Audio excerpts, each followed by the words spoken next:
Welcome to the Golden Buffalo Battalion. Staying physically fit is an important attribute towards a future officer. The Army ensures this by conducting physical fitness tests several times each semester. You are about to take the Army Physical Fitness Test, a test that will measure your muscular endurance and cardiorespiratory fitness. The result of this test will give you and your commanders an indication of your state of fitness and will act as a guide in determining your physical training needs. Listen closely to the test instructions and do the best you can on each of the events. The push-up event measures the endurance of the chest, shoulder, and tricep muscles. On the command, "Get set," assume the front-leaning rest position by placing your hands where they are comfortable for you. Your feet may be together or up to 12 inches apart. When viewed from the side, your body should form a generally straight line from your shoulders to your ankles. On the command, "Go," begin the push-up by bending your elbows and lowering your entire body as an single unit until your upper arms are at least parallel to the ground. Then, return to the starting position by raising your entire body until your arms are fully extended. Your body must remain rigid in a generally straight line and move as a unit while performing each repetition. At the end of each repetition, the scorer will state the number of repetitions you have completed correctly. If you fail to keep your body generally straight, to lower your whole body until your upper arms are at least parallel to the ground, or to extend your arms completely, that repetition will not count, and the scorer will repeat the number of the last correctly performed repetition. If you fail to perform the first 10 push-ups correctly, the scorer will tell you to go to your knees and will explain to you what your mistakes are. You will then be sent to the end of the line to be retested. After the first 10 push-ups have been performed and counted, however, no restarts are allowed. The test will continue, and any incorrectly performed push-ups will not be counted. An altered, front-leaning rest position is the only authorized rest position. That is, you may sag in the middle or flex your back. When flexing your back, you may bend your knees, but not to such an extent that you're supporting most of your weight with your legs. If this occurs, your performance will be terminated. You must return to, and pause in, the correct starting position before continuing.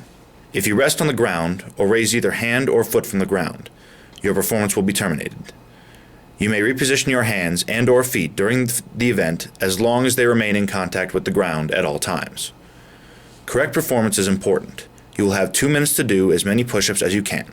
Watch this demonstration. Mark, get set.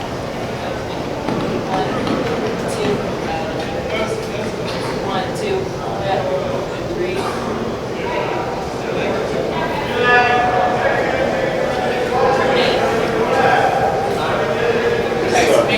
The sit-up event measures the endurance of the abdominal and hip flexor muscles. On the command, "Get set," assume the starting position by lying on your back with your knees bent at a 90-degree angle. Your feet may be together or up to 12 inches apart. Another person will hold your ankles with the hands only. No other method of bracing or holding the feet is authorized.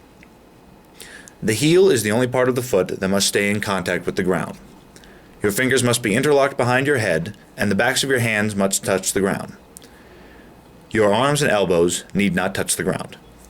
On the command, "Go," begin raising your upper body forward to, or beyond, the vertical position. The vertical position means that the base of your neck is above the base of your spine. After you have reached or surpassed the vertical position, lower your body until the bottom of your shoulder blades touch the ground.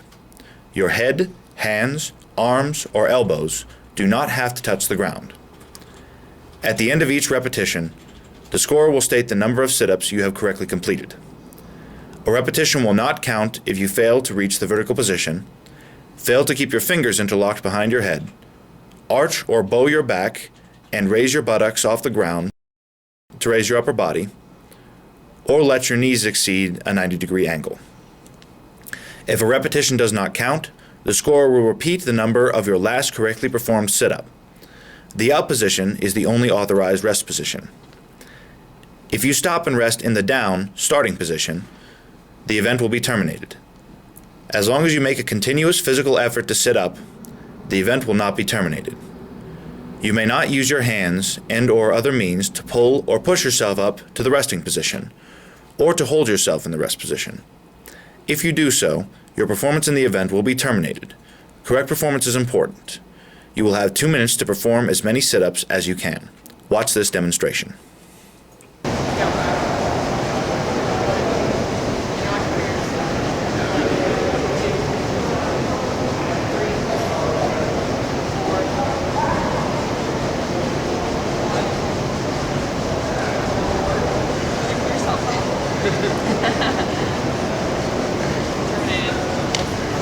The 2-mile run is used to assess your aerobic fitness and your leg muscles' endurance.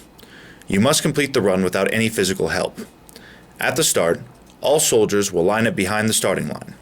On the command "Go," the clock will start. You will begin running at your own pace. To run the required 2 miles, you must complete 8 laps on a 400-meter course. You are being tested in your ability to complete the 2-mile in the shortest time possible. Although walking is authorized, it is strongly discouraged. If you are physically helped in any way, for example, pulled, pushed, picked up, and/or carried, or leave the designated running course for any reason, you will be disqualified. It is legal to pace a soldier during the 2-mile run, as long as there is no physical contact with the paced soldier, and it does not physically hinder other soldiers taking the test. The practice of running ahead of, alongside of, or behind the tested soldier while serving as a pacer is permitted. Cheering or calling out the elapsed time is also permitted. When you finish the run, go to the area designated for the cool down and stretch. Do not stay near the scorers or the finish line, as this may interfere with the testing. Have a great summer, and don't forget to prepare for the training ahead.